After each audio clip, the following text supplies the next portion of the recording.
Charismatique, éloquent et visionnaire, ce ténor du monde de la finance est sans l'ombre d'un doute, le citoyen ivoirien le plus à même à faire de l'ombre à Alassane Ouattara tant sur le plan de sa carrière que sur le plan de la richesse de son carnet d'adresses personnelles. Ami des plus influents hommes politiques dans le monde, tels que Obama et le Premier ministre britannique, pour n'en citer que ceux-là, Tijam Thiam semble avoir une approche des choses assez différente des prises de position du président Ouattara vis-à-vis de l'action des organismes internationaux sur le continent africain. À la différence du président Ouattara qui est toujours allé dans le sens des organismes financiers internationaux, Tijam Thiam est plutôt connu pour ses prises de position contre certaines analyses émises par les organismes internationaux tels que la Banque mondiale. J'ai été en charge il y a longtemps de la privatisation des télécoms en 1995 en Côte d'Ivoire et je m'étais battu pour avoir 3 licences de téléphonie mobile. Et je m'étais battu contre la Banque mondiale et j'avais eu affaire à leurs experts qui disaient mais vous comprenez quand même.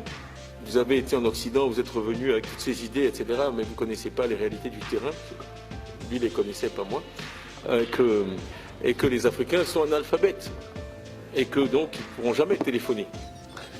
Parce qu'il faut, vous savez, M. Thiam, il faut connaître les chiffres. Je sais. Homme méritant à la culture du travail, il ne doit pas du tout son ascension sociale à un coup du hasard. Il serait même plus juste de dire que les élites ont essayé de tuer sa carrière dès l'époque de la validation de son diplôme, obtenu après de brillantes études à Polytechnique.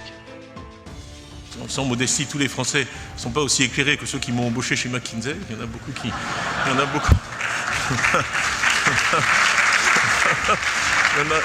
en a beaucoup qui m'ont même pas interviewé, donc voilà.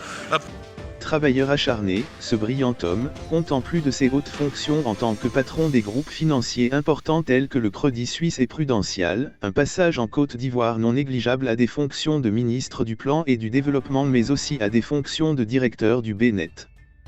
Devant son récent message adressé à la nation via les réseaux sociaux, la possibilité d'une future candidature pour les élections présidentielles en Côte d'Ivoire demeure plus que jamais une réalité.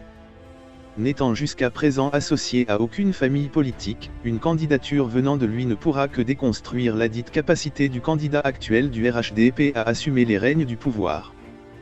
Car face à son parcours lui conférant plus de crédibilité pour assumer les exigences de la présidence ivoirienne, une candidature de sa part mettrait encore plus à mal la réalisation du projet de présidence du RHDP. Devant les rumeurs laissant entendre que certains membres du RHDP lui feraient déjà les yeux doux, il faut noter qu'ils ont compris qu'il serait préférable de l'avoir en allié plutôt qu'en concurrent. Cependant, il demeure à l'heure actuelle difficile d'imaginer un quelconque rapprochement entre Tijam Thiam et le RHDP sachant qu'il est connu pour être quelqu'un tenant beaucoup à la souveraineté de ses décisions et surtout de ses mouvements.